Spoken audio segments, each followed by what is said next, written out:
Gotham returns tonight, and the city's criminal problem is worse than ever before. We've got the cast here to chat about where we find Gotham's heroes and villains at the start of Season 3. She kind of went her separate way from Bruce and Alfred, and then at the start of the season, she's with Fish, and she's helping Fish out. Fish has kind of found herself in a bit of a situation, and she needs Selina for her help. So we're definitely going to be seeing her go down a darker path, because there are two situations where she makes herself very, very, very vulnerable, which Selina never does, and it doesn't work out for her. So she's gonna be going down a way darker path, and I'm super, super excited. I love what they're doing with Bruce because you see how Alfred is his mentor and Lucius is his mentor in different ways, and all of this kind of goes into him and absorbs, and Bruce is like the sponge in this situation, and eventually all of that will turn into the Cape Crusader that we know. I mean, I think every season Bruce is at a different stage of his life. I think Season 1 he was grieving most of the season. Season 2 he made major steps into the evolution of Batman, and Season 3 he realizes that if he stays on the path that he's on, he's putting people that he cares about and loves in danger.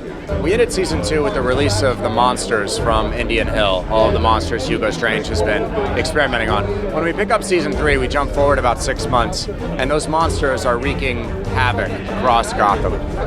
And Gordon is in a dark place personally, and so he's a bounty hunter. He's hunting down these monsters, bringing them into the GCPD, and getting his payout.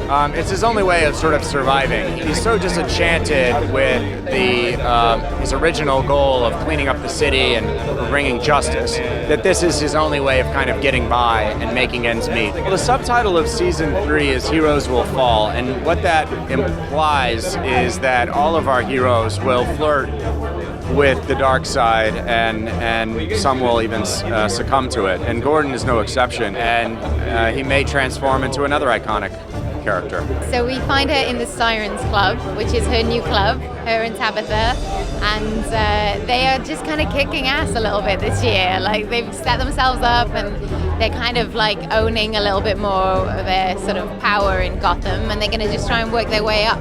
We find Lucius a little bit disenchanted with Wayne Enterprises because obviously they're very corrupt, and he, when working there, couldn't figure it out. So he's kind of separated himself from there for a little while. Still protecting Bruce, still being an asset to the future big Bruce that we're going to know, but he's definitely started to lend his services more to the GCPD and started to develop tech and started to solve crime that way. Yeah, you'll see a lot of that. I mean, the writers are have a penchant now for getting me to get my arse whooped, but they like seeing me fight, so I love doing it. And it's a great, people now understand why Alfred was there initially, was not just to serve as a protectorate, but also he's an enabler for the man who later dons the cowl. Well, as Season 2 ended, he was reintroduced to Fish Mooney, and so her reemergence back into Gotham City, after all that he went through last year, going through Arkham Asylum and dealing with Hugo Strange, Fish Mooney coming back gives him a focus. Like, he is now focused on, she is the enemy, she needs to be disposed of. And so their relationship is going to come to, the forefront right at the top of the season. Oh, it's going to be so good. I can't wait for you to see it. It's really epic. That's it for now, but make sure you tune in to the season premieres of Gotham and Lucifer tonight on Fox. And remember, click subscribe, and we'll see you tomorrow.